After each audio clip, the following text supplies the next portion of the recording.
She pushed my pregnant wife down the stairs. And then, looking at her body, she just said, "Oops!" That's the sound that broke the world. Not the sickening thud of Anna's head hitting the newel post, or the strangled gasp that escaped her lips. Not even the unnatural angle of her leg. It was the trivial, almost playful sound of that single word, uttered by my sister Lisa, as she stared down at the woman I loved, crumpled and broken at the bottom of our staircase. A small, dark pool was already beginning to spread from beneath Anna's hair. For a second, my brain refused to process the scene. It was like a surrealist painting. The familiar hallway, the afternoon light streaming through the window, and this impossible horror at the center of it. "Lisa, what happened?" My voice was a croak. Lisa's head snapped up. Her wide, innocent eyes, the same eyes that had gotten her out of trouble our entire lives, blinked at me. "Mark! Oh my God, it was awful!" She slipped. She was carrying the laundry basket, and her sock just went right out from under her. She brought her hands to her mouth, a perfect picture of shock. But there was no laundry basket. There was only Anna and the spreading blood. Then my parents were there, rushing in from the kitchen where they'd been waiting for us for Sunday dinner. My mother shrieked, a theatrical sound that grated on my raw nerves. My father, ever the stoic, went straight to Anna, his face grim. "Call 911, he commanded. While my mother fumbled with her phone, her hands shaking, my father looked from Anna up to Lisa, then to me. His gaze was hard, questioning. I opened my mouth to say what I thought I saw, the quick, deliberate shove, but Lisa started sobbing. "I tried to catch her, Daddy," she wailed, collapsing against him. "I reached for her, but she fell so fast." My father wrapped an arm around her, pulling her tight. He looked at me over her shaking shoulders, and his eyes delivered a clear, unspoken message. The story is, she slipped. Do not break this family. In that moment, staring at my wife's unmoving form, a choice was presented to me, as sharp and cold as a shard of glass. I could trust the evidence of my own eyes, the chilling indifference in Lisa's "oops," and ignite a war that would tear my family apart. Or I could accept their version of reality, a comforting, plausible lie that would keep the peace while we faced the immediate crisis. The paramedics were talking, their voices a distant buzz. Someone was asking me a question. I felt my mother's hand grip my arm, her nails digging into my skin. "It was an accident, Mark," she whispered, her voice fierce. "A terrible, tragic accident." I looked at Lisa, still weeping in my father's arms. I looked at Anna, being so carefully loaded onto a stretcher, and I made my choice. "Yes," I heard myself say to a police officer. "She slipped. It was an accident." As they wheeled Anna out, her father, a stern man I'd always respected, arrived at the hospital just behind us. He took one look at my parents flanking Lisa, and then his eyes met mine, filled with an icy certainty. "What did your sister do to my daughter?" he asked, his voice low and dangerous. The lie was already beginning to burn. In the sterile, antiseptic hell of the hospital, my choice began to fester. Anna was in a medically induced coma, her body a fragile landscape of wires, tubes, and purple bruises. Our unborn son, too young to survive on his own, was fighting for his life after an emergency C-section. Every beep of the heart monitor was a fresh accusation. The doctors spoke in hushed, grim tones about skull fractures and internal bleeding. They used phrases like cautiously optimistic and critical window, words that meant nothing and everything all at once. My family, meanwhile, formed a protective wall around Lisa. They brought coffee and sandwiches I couldn't eat, spoke in soothing tones about God's plan, and never, ever left Lisa alone with me. She played the part of the traumatized witness flawlessly, her eyes red-rimmed, her voice trembling. "I just keep seeing it, over and over," she'd murmur to my mother, loud enough for me to hear. "If only I had been faster." My father would pat her back, glaring at me as if daring me to contradict her. The lie was now a living entity, a fifth member of our family sitting in that waiting room. My attempts to live within it were disastrous. When Anna's parents, David and Carol, tried to speak with me alone, I recoiled. "The doctors are doing everything they can," I'd parrot, avoiding their searching eyes. "But what happened, Mark? David pressed, his face a mask of grief and suspicion. The police said you told them she slipped. She did, I snapped, the words tasting like ash. My sister was right there, she saw it. Carol began to cry, and David put a protective arm around her, pulling her away from me. I had chosen my family, and in doing so, had declared war on hers. I was failing everyone. I was failing Anna. The days bled into a sleepless, caffeine-fueled nightmare. I'd sit by Anna's bedside, holding her limp hand, whispering apologies she couldn't hear. The image of Lisa's slight smile just before she said, "Oops," was burned onto the back of my eyelids.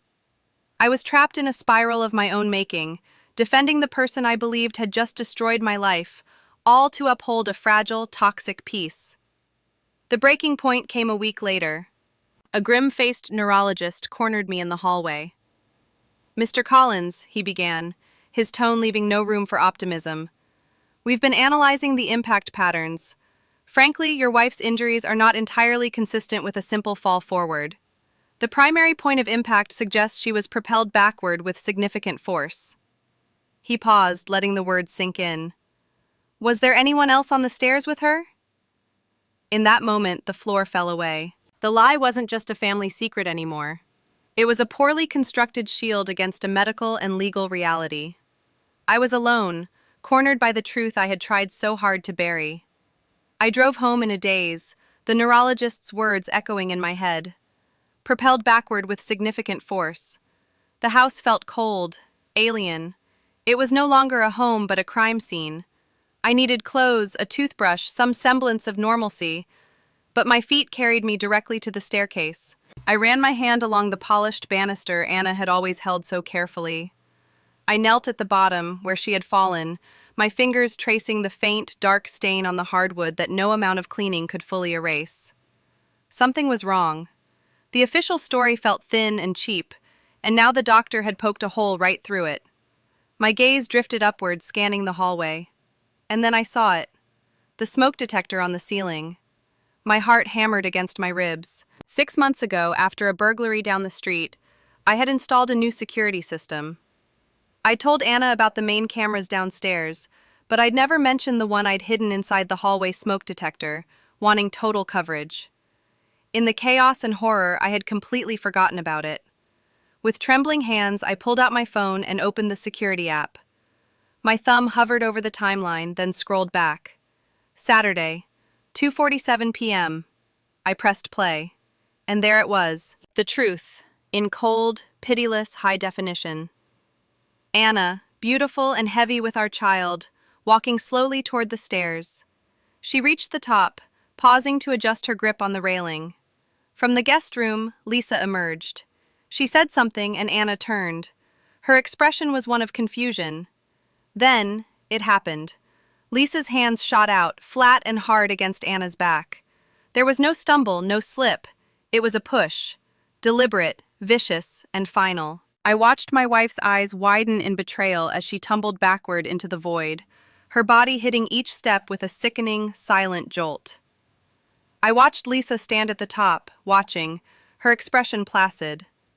She waited a full 10 seconds before sauntering down the stairs, nudging Anna's still form with the toe of her shoe. And then I saw her mouth form the word that had haunted my every waking moment. "Oops!" A wave of nausea hit me so hard I had to brace myself against the wall. I had my proof. It was over. In a surge of adrenaline and rage, I did the stupidest thing I could have possibly done. I called my father. "I know," I choked out as soon as he answered. "I have it on video, Dad. I have the whole thing. Lisa pushed her." There was a long silence on the other end of the line. I expected shock, horror, maybe even denial. I did not expect the voice that finally came back, as cold and hard as granite. "Where are you?" he asked. "Home," I stammered. "Don't do anything, Marcus. Don't talk to anyone. We're on our way." Before I could respond, he hung up. It wasn't a cry of disbelief, it was a command, a threat. And in that chilling moment, I realized my mistake. I hadn't just found a key to unlock the truth. I had just handed the warden a map to my cell. They weren't coming to comfort me. They were coming to bury the evidence.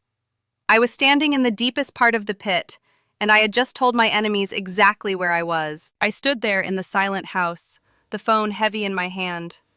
The lowest point wasn't seeing the video, it was hearing my father's voice. The calm, calculated tone of a man moving not to fix a tragedy, but to manage a crisis. In that instant, every doubt vanished, replaced by a terrifying clarity. They weren't just protecting Lisa, they had chosen her. They had chosen the lie over Anna, over their grandchild, over me. My entire life, I had fought for their approval, lived in the shadow of my sister's effortless charm. I was the responsible one, the stable one, and in the only moment that ever truly mattered, they had shown me my worth. I was disposable. Looking at the video on my phone, at Anna's trusting face turning just before the betrayal, I saw my path forward. It wasn't a choice anymore. It was a duty. I didn't wait for them to arrive. I walked out the front door, got in my car, and drove. Not to the hospital, but to the downtown police precinct. I sat across from a weary-looking detective, a woman named Miller, and told her everything. I told her about the fall, the oops, my family's pressure, the doctor's suspicions. Then, I slid my phone across the table. "The camera is hidden in the smoke detector at the top of the stairs," I said, my voice steady for the first time in a week. That's why she didn't know she was being filmed. Detective Miller watched the video once, her expression hardening.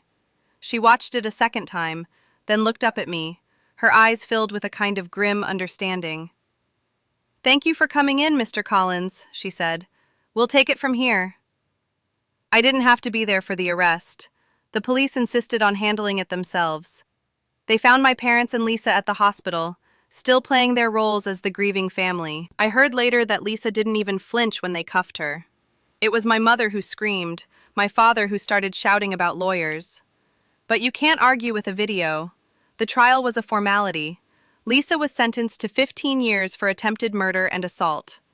My parents mortgaged their house for her defense. They sent me one letter, a single page filled with accusations of betrayal, calling me a traitor to my own blood.